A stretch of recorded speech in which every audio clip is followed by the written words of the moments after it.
आज हम इस वीडियो में संधारित्र के श्रेणी और समांतर संयोजन पर आधारित कुछ एग्जाम्पल्स करेंगे। हमने पिछले वीडियो में पढ़ा था संधारित्रों का संयोजन, जिसमें श्रेणी और समांतर दोनों के लिए फॉर्मूले बताए थे हमने। आज हम पढ़ेंगे संधारित्रों का एक ऐसा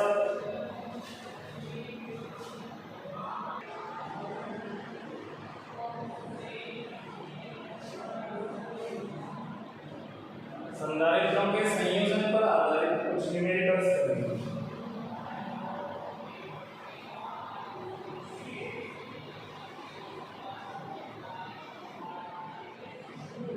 मान लो एक न्यूमेरिकल है जिसमें हमें 4 संधारित्र इस तरह से दिए हुए हैं, 4 कैपेसिटर लगे हैं इस तरह से।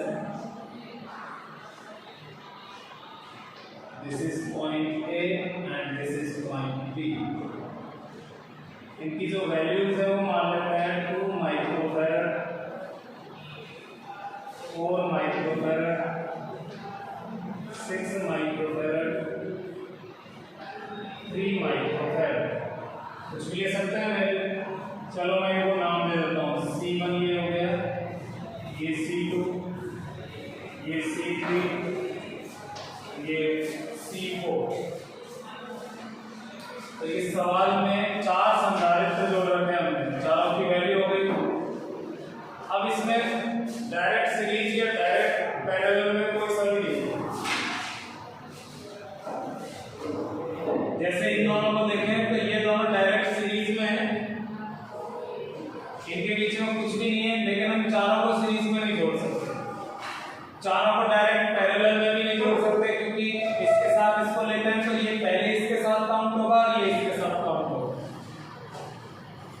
तो हमें क्या करना है, पहले इन दोनों को सीरीज में जोड़ना है, यानी कि C1 और C2 की टोटल वैल्यू निकाल लेते हैं सीरीज के हिसाब से। C1 में C2 की तुल्य धारिता, इसको नाम दे देते हैं C डैश। C1 और C2 की टोटल धारिता, तो C1 और C2 जो है इन दोनों सीरीज में है, और सीरीज में मैंने बताया था जब दो हो सीरीज में तो डायरेक्ट ऐसे सॉल्व करते हैं, दोनों का मल्टीप्लाई और दोनों का एडिशन, दोनों का गुणा बटे दोनों का योग। तो यहाँ ये दोनों सीरीज में है तो इनको हम दोनों को गुणा करेंगे, यानी कि C1 C2 upon C1 plus C2, और इसका जो सॉल्यूशन है उसको हम C डैश मान रहे हैं। मैंने मेरी तरफ से नाम दे दिया C डैश, इन दोनों का जो टोटल आया। आप और कुछ भी मान सकते हो, C5 भी मान सकते हो। C1 और C2 की जो वैल्यू है वो है 2 और 6। केवल न्यूमेरिकल वैल्यू ले लो बस, यूनिट दोनों माइक्रोफैरड में है तो आंसर माइक्रोफैरड में आ जाएगा। केवल ये संख्याएं ले लेते हैं, 6 गुणा 2 और दोनों का योग, तो ये हो जाएगा 12/8, यानी कि 3/2। कुल मिला के आ जाएगा 1.5 माइक्रोफैरड। चाहे ऐसे छोड़ दो चाहे ऐसे, इसको मैंने यहाँ 4 से कैंसिल कर दिया 3 बार और इसको 2 बार, तो ये 1.5 माइक्रोफैरड आ गया इन दोनों का मान। अब मैं ले लेता हूँ C3 और C4, क्योंकि ये दोनों सीरीज में जुड़े हैं। C3 व C4 की कुल धारिता, अब क्योंकि ये दोनों सीरीज में जुड़े हैं,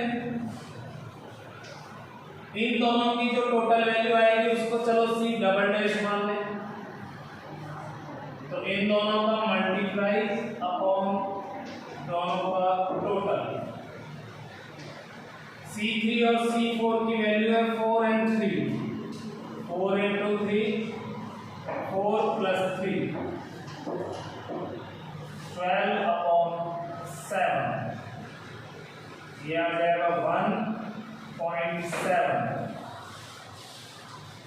माइक्रोफैरड। अब देखो ये जो लाइन है और ये जो लाइन है ये दोनों अगल बगल में है और इस तरह से जैसे यहाँ से दो शाखाएं बढ़ गई और वापस जाके मिक्स हो गई, तो ये दोनों आपस में पैरेलल में इंक्लूड हो जाएंगे, पैरेलल में जुड़ जाएंगे, तो वो ए और बी के बीच की टोटल धारिता होगी। तो अब हमें चाहिए ए व बी के मध्य तुल्य धारिता, ए व बी के मध्य तुल्य धारिता या कुल धारिता ठीक है, तो कोई फर्क नहीं। आप चाहो तो इसको डायरेक्ट सी से डिनोट कर सकते हो, ये हमारा फाइनल आंसर है, और इस तरह से भी डिनोट कर सकते हैं हम सी ए बी। अच्छा, ये दोनों शाखाएं आपस में पैरेलल में है, समांतर में है, तो समांतर में मैंने बताया था कल फॉर्मूले में कि डायरेक्ट जोड़ते हैं, मतलब इन दोनों को डायरेक्ट जोड़ेंगे। तो डायरेक्ट कैसे जोड़ेंगे, तो एक इस वाली लाइन की वैल्यू है सी डैश, ये जो निकाली है, इसको इक्वेशन फर्स्ट नाम दे देते हैं, इसको सेकंड, और सेकंड इक्वेशन जो है वो इस वाली लाइन की वैल्यू है, यानी कि सी डबल डैश। तो हमें सी डैश और सी डबल डैश इन दोनों का टोटल और इन दोनों का टोटल, दोनों को समांतर के हिसाब से जोड़ना है, दोनों को डायरेक्ट जोड़ना है। सी डैश की वैल्यू है 1.5 और सी डबल डैश की वैल्यू है 1.7, तो ये हो जाएगा 3.2 माइक्रोफैराड CAB। ये कंप्लीट धारिता हो गई चारों की मिलाकर, ए और बी के मध्य की तुल्य धारिता हो गई। अब मैं इसमें कुछ चेंज करके एक दूसरा सवाल बनाऊंगा। तो यहाँ इसमें हमने, अगर आपने इन दोनों को पैरेलल लिया तो गलत है, इन्हीं को सीरीज में लेना है, इनको सीरीज में, फिर आपस में पैरेलल। अगर मैं इसमें कुछ चेंज कर देता हूँ, बीच में एक लाइन ये लगा दूं, तो ये सवाल बिल्कुल चेंज हो जाएगा। अब इसको दोबारा सॉल्व करेंगे।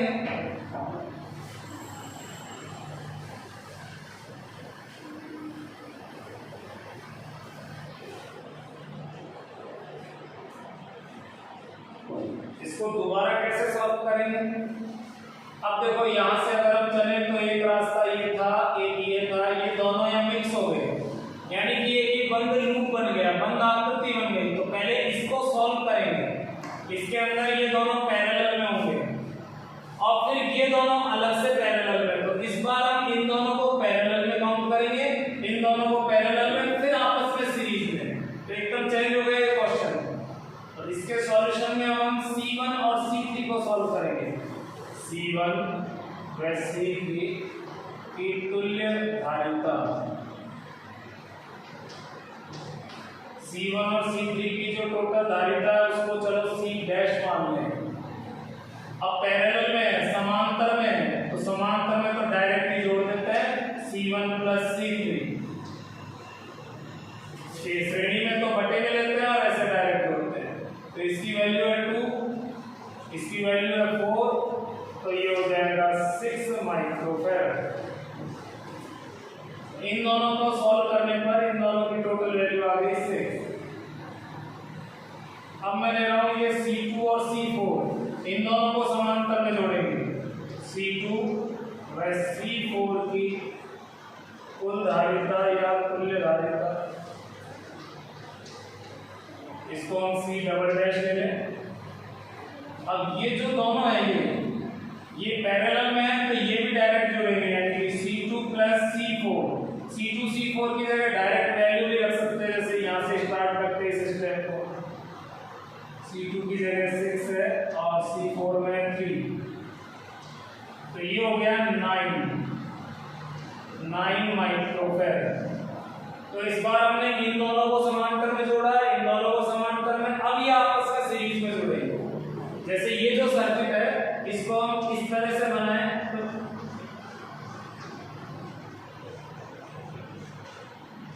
एक ही बात है, ये और ये सेम है, जैसे यहाँ से कनेक्ट हो गए फिर वापस दो रास्ते हो गए, तो वो चाहे यहाँ डायरेक्ट तार से ऐसे जोड़ दो चाहे ऐसे जोड़ दो, उससे कोई फर्क नहीं पड़ता।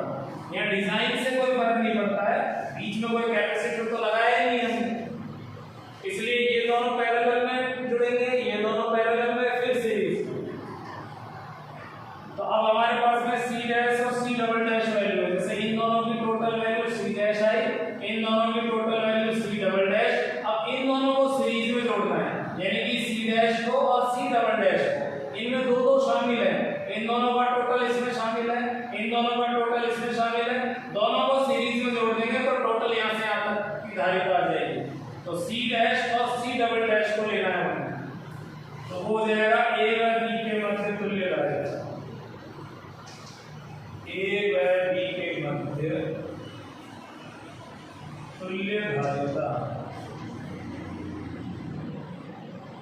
इसको ऐसे ले लो, लेकिन सी डैश और सी डबल डैश श्रेणी के हिसाब से जुड़ेंगे, तो श्रेणी में तो दोनों का गुना बटे दोनों का योग, दो ही तो वैल्यू है हमारे पास, तो सीरीज में जोड़ दिए।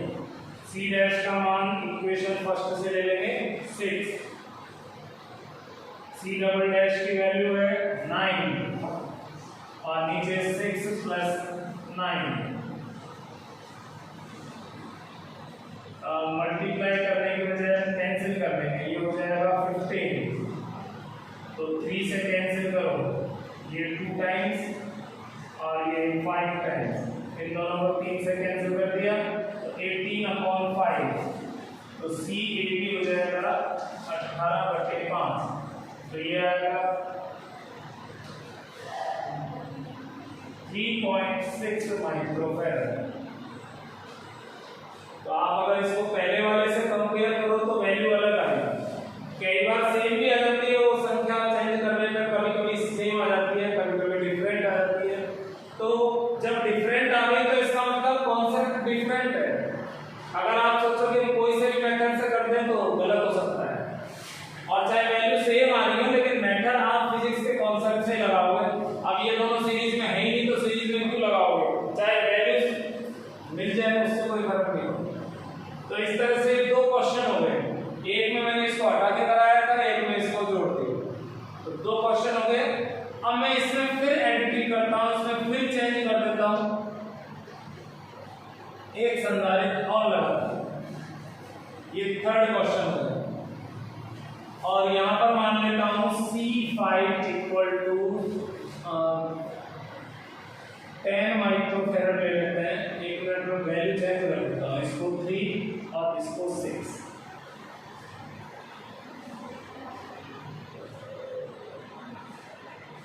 अब इन दोनों को आप सीरीज में नहीं जोड़ सकते, कैसे जोड़ोगे सीरीज में, इन दोनों को सीरीज में जोड़ोगे तो ये बीच में प्रॉब्लम कर रहा है, यहां से रास्ता निकल गया।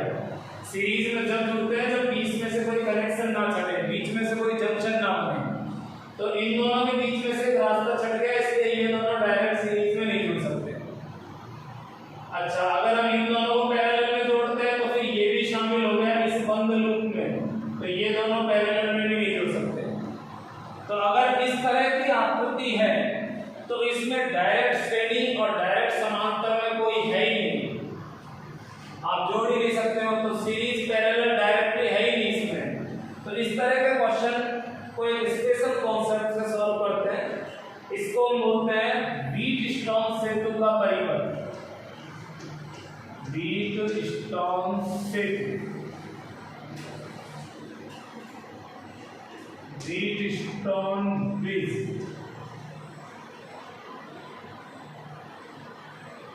मान लो ये एक रेजिस्टेंस है, एक रेजिस्टेंस ये तीसरा रेजिस्टेंस, ये चौथा रेजिस्टेंस, और बीच में ये हो गया। मान लो एक रास्ता ये हो गया, एक रास्ता ये हो गया, दोनों के बीच में एक पुल हो गया, सेतु हो गया, तो इसलिए सेतु परिपथ बोलती है इसे। व्हीटस्टोन तो एक साइंटिस्ट के सरनेम से लिया है, जिसने सर्किट के बारे में स्टडी की थी, उसके नाम पर है। तो इस तरह से जो सर्किट होते हैं उसको व्हीटस्टोन सेतु कहते हैं। अब वो ये और ये सेम सर्किट है, अगर हम इसको ऐसे नापित करें और ऐसे घुमा दें तो कोई फर्क नहीं पड़ता। आप इसको डायरेक्ट जोड़ दो, चाहे इसकी स्ट्रक्चर उस टाइप से बना दो, तो यहाँ डिजाइन से कुछ फर्क नहीं पड़ेगा। रेजिस्टेंस ये दोनों पैरेलल में, ये दोनों पैरेलल में, लेकिन ये कॉमन आ रहा है दोनों के बीच में, इसलिए पैरेलल में नहीं जोड़ने देगा। आप इन दोनों को सीरीज में जोड़ते हो तो ये प्रॉब्लम करेगा, इन दोनों को सीरीज में लेते हो तो ये प्रॉब्लम करेगा। मान लो इसकी वैल्यू R1, ये R2, ये R3, ये R4, तो R1/R2 और R3/R4 है, इन दोनों का अनुपात इन दोनों के अनुपात के बराबर है, तो इसे कहेंगे संतुलित व्हीटस्टोन सेतु, बैलेंस्ड व्हीटस्टोन ब्रिज सर्किट। संतुलित व्हीटस्टोन सेतु का परिपथ कहेंगे अगर इनका अनुपात बराबर है। ऐसा होने पर इसका कोई फर्क नहीं पड़ता, इधर से जाने वाला करंट पूरा ऐसे जाएगा, इधर से जाने वाला करंट ये जाएगा, इसका इसको मिटा दो तो कोई फर्क नहीं पड़ रहा, लेकिन क्वेश्चन में मिटाएंगे थोड़ी, बना रहने दो। बस आप इमेजिन करो कि ये है ही नहीं। अगर ये है ही नहीं तो इसका मतलब ये दोनों सीरीज में है, ये दोनों सीरीज में है, और फिर आपस में समांतर है। तो जैसे फर्स्ट वाला सॉल्व किया था ऐसे इसको सॉल्व कर सकते हैं। ऐसे ही इसमें भी अगर इसका और इसका अनुपात तो देखिए 2/4 यानी कि 1/2। ऐसे ही इन दोनों का जो अनुपात है वो है 3/6, तो इसको सॉल्व करने पर भी 1/2। तो दोनों साइड अनुपात बराबर आ रहा है, चाहे ऐसे ले लो अनुपात तो बात तो वही है। तो अनुपात बराबर आ रहा है, इसका मतलब ये संतुलित व्हीटस्टोन सेतु है। व्हीटस्टोन सेतु प्रतिरोधों से भी बन सकता है, संधारित्रों से भी बन सकता है। ये तो परिपथ की जो आकृति है उसका नाम है व्हीटस्टोन सेतु। तो इसमें इसका कोई फर्क नहीं पड़ेगा, इसको नजरअंदाज कर देंगे, इसको डिसअपीयर कर देंगे, यहां से हटा दो, गायब कर दो इसे। जब इसको हटा देंगे तो फिर ये दोनों सीरीज में जुड़ जाएंगे, ये दोनों सीरीज में जुड़ जाएंगे और फिर आपस में समांतर में जुड़ जाएंगे। जैसे मैंने फर्स्ट वाला किया था उसी प्रोसीजर से सॉल्व होगा, चाहे इसमें ये 5वां लग रहा है। तो संतुलित व्हीटस्टोन सेतु है या नहीं इसको पहले चेक कर लेना चाहिए। और अगर मान लो संतुलित नहीं है तो मान लो यहाँ 7 कर दे, 5 कर दे, कुछ भी कर दे, लेकिन अब अनुपात बराबर नहीं है तो फिर इसका प्रभाव भी रहेगा।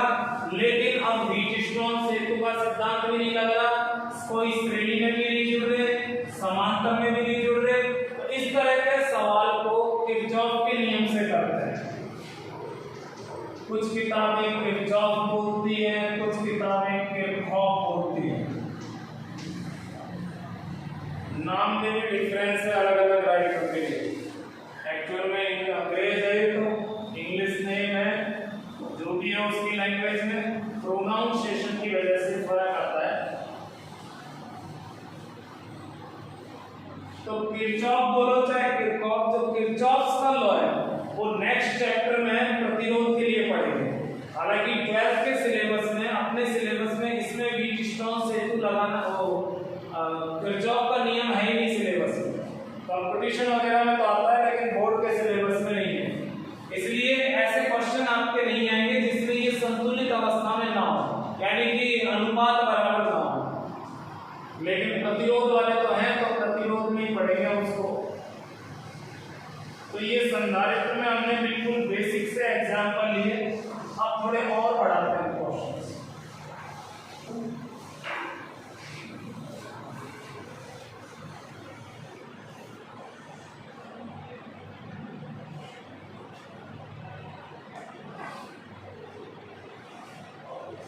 नेक्स्ट एग्जांपल है, इसमें एक संधारित्र ये, दूसरा संधारित्र ये, तीसरा संधारित्र ये।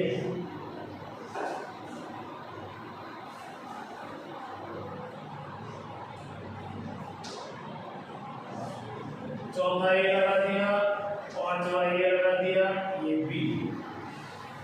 अब मैंने 5 संधारित्र ले लिए और मान लेते हैं इसकी वैल्यू 2 माइक्रोफैरड, इसकी वैल्यू 3 माइक्रोफैरड, इसकी वैल्यू 4 माइक्रोफैरड, ये 6 माइक्रोफैरड और ये 2 माइक्रोफैरड।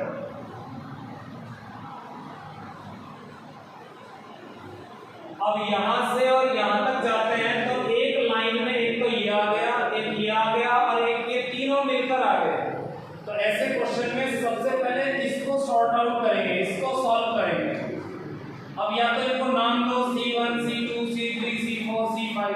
नहीं, एक तरीका ये है, यहाँ पर एक पॉइंट हम मान लेते हैं P। अब A से P तक की पहले हम टोटल धारिता निकाल लेते हैं। A से P तक ये तीनों जुड़े हैं और तीनों समांतर में जुड़े हैं। A व P के मध्य कुल धारिता, A और P के मध्य की जो टोटल धारिता है, चलो उसको हम CAP मान लें। इसको हमने डिनोट कर दिया A व P के मध्य। लेकिन A से P तक में ये तीनों पैरेलल तो समांतर के हिसाब से डायरेक्ट जोड़ देंगे, क्योंकि समांतर का फॉर्मूला होता है C1 + C2 + C3 इस तरह से। 3 है तो 3 तक ले लेंगे, तो तीनों को डायरेक्ट जोड़ते हैं ना कि बटे में ले जाते हैं।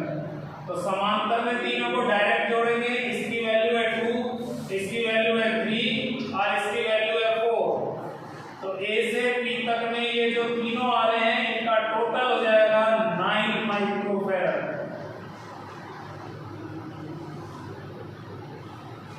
यहां से यहां तक का मान ये है। आप चाहो तो इन तीनों की जगह एक ही संधारित्र मान लो, यानी कि हम इसकी जगह अगर एक सर्किट ऐसा बनाए, ये 2 वाला तो यहाँ आ गया, ये 6 यहाँ आ गया और इनका जो टोटल है 9 वो यहाँ आ गया, ये A ये B। तो इसका शॉर्ट रूप हो गया, इसका तुल्य परिपथ हो गया वो, यानी कि ये और ये सेम है। क्यों है सेम? क्योंकि इनको सॉल्व करने पर 9 आ रहा है, तो इनकी जगह 9 का एक ही संधारित्र रख सकते हैं। अब ये तीनों सीरीज में है, अब वो तो मैं समझाने के लिए बना रहा हूं, तो डायरेक्ट वैसे ध्यान रख लो इन तीनों की जगह एक ही है। तो ये और इसकी जो वैल्यू आई थी यानी कि ये तीनों सीरीज में है, तो तीनों को श्रेणी के हिसाब से हल करेंगे, तो वो हमारा फाइनल आंसर होगा A व B के मध्य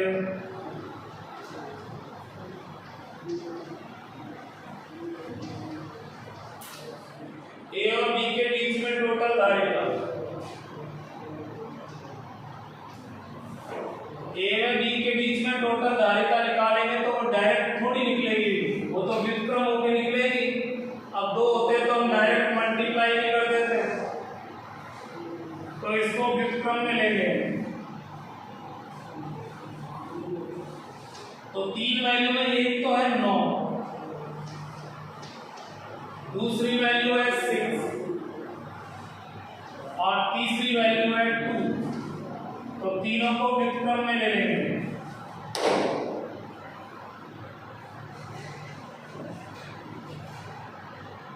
इनका एलसीएम लेंगे तो ये आ जाएगा 18, तो यहाँ 2 यहाँ 3 और यहाँ 9, 1/CAB = 14/18, तो CAB = 18/14, 2 से कैंसिल करेंगे तो 9/7। तो इसका फाइनल सॉल्यूशन ये हो जाएगा, फाइनल आंसर ये हो जाएगा, इसको हटा दें।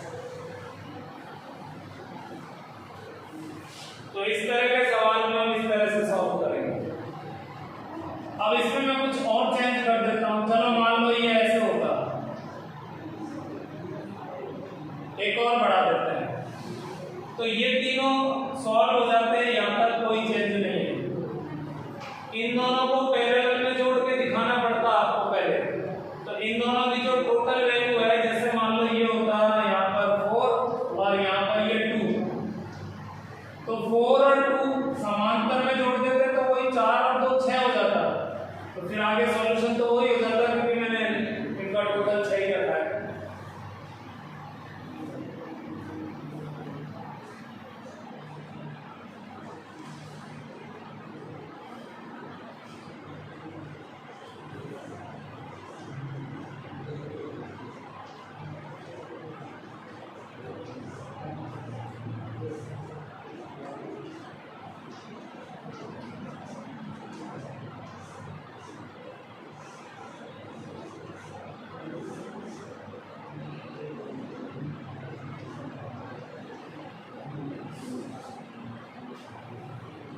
अब इसमें ये पूरा एक सेट है 4 का, इन चारों को समांतर में जोड़ेंगे। मान लीजिए इसकी वैल्यू है 2 2 2 2, इनकी वैल्यू है every 3 और इसको 5 मान माइक्रोफैराड है। तो इनको समांतर में जोड़ेंगे तो चारों को डायरेक्ट जोड़ देंगे, तो इनकी जगह आ जाएगा एक ही संधारित्र मान लेते हैं और इन चारों को जोड़ने को हो जाएगा 8। ऐसे ही इन चारों को जोड़े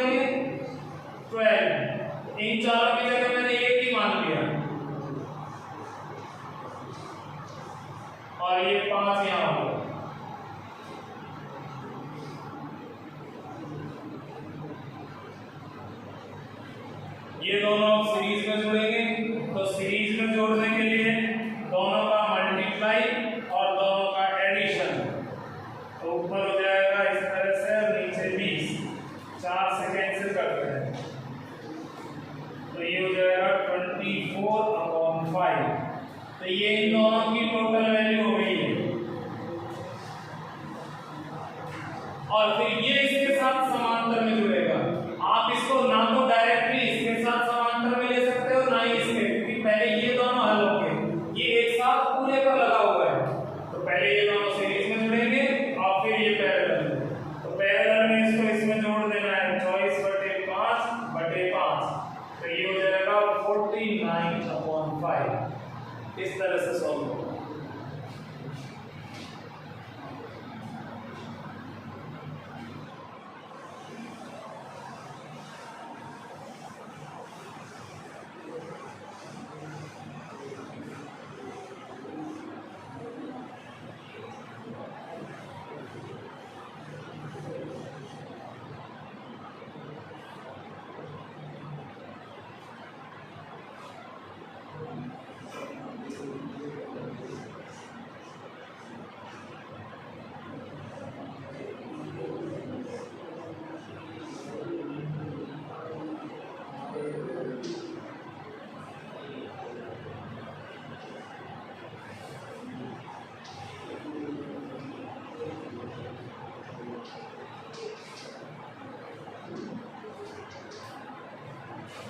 हमने चारों पैसे लगा दिए। इस तरह के न्यूमेरिकल में आपसे अगर पॉइंट कहेगा किस किस पॉइंट के बीच में निकालना है, तो फर्स्ट क्वेश्चन है ए व बी के मध्य धारिता, सेकंड ए व सी के मध्य धारिता, और थर्ड ए व बी के मध्य धारिता। ये हमें फाइंड आउट करनी है। ये ज्ञात कीजिए। तो चलिए अब इसको 1 by 1 सॉल्व करते हैं। अगर आपको ए और बी के बीच में चाहिए, तो इसका मतलब है कि ए से इस तरह से और बी से इस तरह से कनेक्शन निकलेगा और कोई बाहरी स्रोत से जुड़ेंगे ये दोनों। मतलब ए से बी तक जाने का एक रास्ता ये हो गया और दूसरा रास्ता ये हो गया। तो जो दूसरा वाला रास्ता है उसमें ये तीनों सीरीज में, ये लाइन में सिर्फ समझाने के लिए बना रहा हूं, तो जरूरी नहीं है बनाए। तो ए से डी, डी से सी और सी से पी, एक रास्ता तो ये हो गया जिसमें तीनों सीरीज में ऐड हो जाएंगे। तो पहले हम इन तीनों को सीरीज में ऐड करें, तो ये तीनों सीरीज में हो जाएंगे। इसको सी डैश मान लेते हैं, A B C D,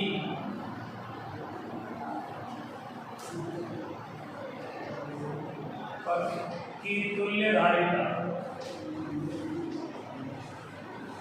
A B C D, इस वाले रास्ते की टोटल धारिता, चलो इसको मैं सी डैश मान रहा हूं, तो ये हो जाएगा 1/1, 1/3, 1/4। इन तीनों को इन्वर्स करके लिख देंगे। ये 12 हो गया, इससे डिवाइड करेंगे 4 और ये 3, तो सी डैश हो जाएगा। इसको ऊपर ले लेंगे, मैंने इधर उल्टा किया तो इधर ले कर लेंगे, और ये 16 और 3 19।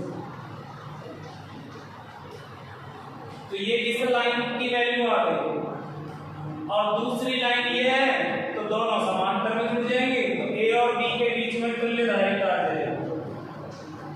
ए व बी के मध्य तुल्य धारिता, ए व बी के मध्य जो तुल्य धारिता होगी वो समांतर के हिसाब से आ जाएगी। इसका मान तो है 2, और इन तीनों को जोड़कर जो निकाला है वो है 12/19, तो 19 गुणा 2 38 और 12 50/19, ये है। अब मैं ए और सी के बीच में निकालूं, सेकंड वाला है ए और सी, फर्स्ट वाले का आंसर आ गया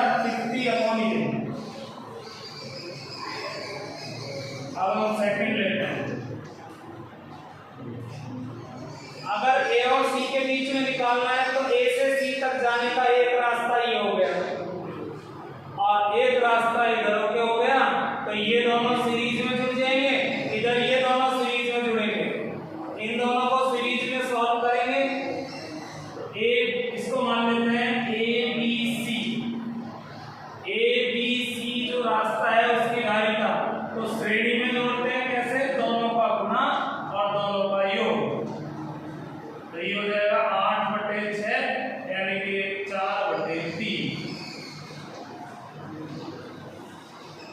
ऐसे इस वाले रास्ते को लेंगे तो इसमें ये दोनों सीरीज में है तो इन दोनों का गुणा और योगफल करके निकाल लेंगे। ए बी सी, ए से बी और डी से सी वाले रास्ते की टोटल धारिता तो 1 × 3 और नीचे 1 + 3 सीरीज में है, श्रेणी में, इसलिए मैं इस तरह का फॉर्मूला लगा तो ये हो जाएगा 3/4 माइक्रोफैराड। अब ये रास्ता और ये रास्ता आपस में समांतर में होंगे तो समांतर में टोटल आ जाएगा, डायरेक्ट जोड़ देंगे 4/3 + 3/4 ये हो गया 12, 3 से 4, 4 × 16 ये 9, 25/12 माइक्रोफैराड। तो वैल्यू बदल जाएगी अगर हम पॉइंट चेंज करते हैं। ऐसे ही अगर हम इन दोनों के लिए निकालेंगे, इस बार इसको हटा देंगे यहां से,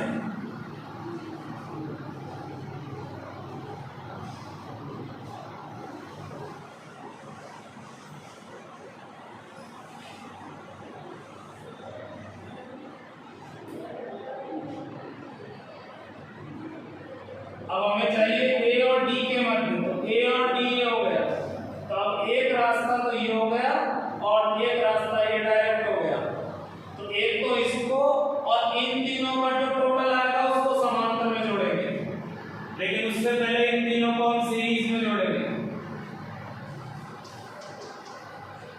तो ए बी सी डी पथ की कुल धारिता श्रेणी में है, C' मानकर फिर बटे वाला सूत्र लगाएंगे।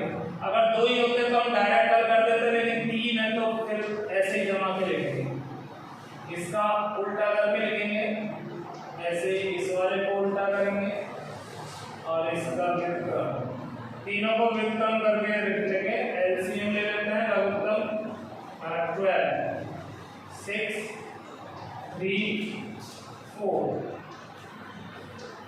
तो ये आ जाएगा 13/12, लेकिन दोनों तरफ हमें इसको व्युत्क्रम करना है तो 12/13 माइक्रोफैराड।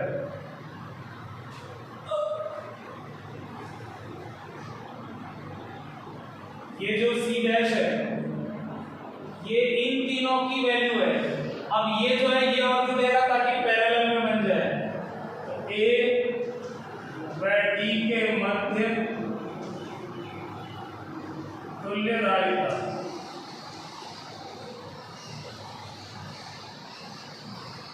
ए व डी के मध्य जो तुल्य धारिता है उसमें डायरेक्ट जोड़ देंगे इसकी वैल्यू 1 और इसकी वैल्यू 12/13, क्योंकि ये दोनों समांतर में है तो 25/13 माइक्रोफैराड। तो तीनों बार आंसर लगाया, एक बार 25/12 आ रहा है या 25/13, उससे पहले आया था 50/19, तो वैल्यू बदल जाती है। अगर आपको ये बिंदु अलग कह दे तो पॉइंट बदलने से चेंज हो जाएगा। अगर मान लो यहां कोई संधारित्र लगाए तो ये किसी में भी प्रभाव नहीं डालेगा, क्योंकि इसका एक सिरा फ्री है, ये तो खुला परिपथ है, ये लगा है। आप चाहे इन दोनों के बीच में निकालो, चाहे इन दोनों के, चाहे इसका कोई फर्क नहीं पड़ेगा। आप इस रास्ते से होके इधर आओगे या यहाँ रुक जाओगे, इसमें आगे कहीं जाएंगे। लेकिन अगर मान लो मैं एक पॉइंट बना देता हूँ यहाँ E और मैं कहूँ कि अब A से E तक की टोटल धारिता निकालो, तो आपको पहले A से C तक की निकालनी पड़ेगी, A से C तक की वैल्यू।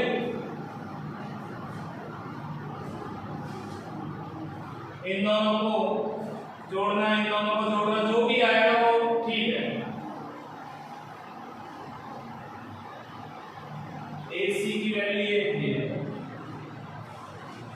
तो A से C तक की वैल्यू निकालेंगे और फिर इसके साथ सीरीज में जोड़ देंगे। मतलब इन चारों का टोटल करके हमने एक ही संधारित्र बना दिया। चारों को हल करने पर जैसे ये आ गया, इसके साथ में लास्ट में इसको सीरीज में जोड़ देंगे, तो इसको उसके साथ सीरीज के हिसाब से जोड़ना है।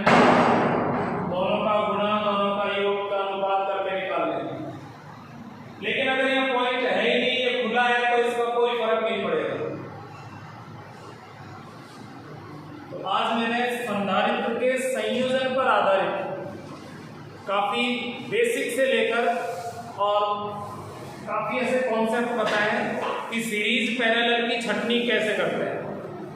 तो ये सारे सिंपल सर्किट थे जिनमें सीरीज पैरेलल इजीली आप छांट सकते हो। किस तरह से सॉल्व करना है, किस तरह से सीरीज पैरेलल के फॉर्मूले लगाने हैं, वो सब आपको इस वीडियो से आ जाएंगे। नेक्स्ट क्लास में मैं थोड़े और क्वेश्चन लूँगा ताकि इसमें थोड़े और कॉम्प्लेक्स हैं तो उनको कैसे सॉल्व करोगे। इस वीडियो में इतना ही, बाय।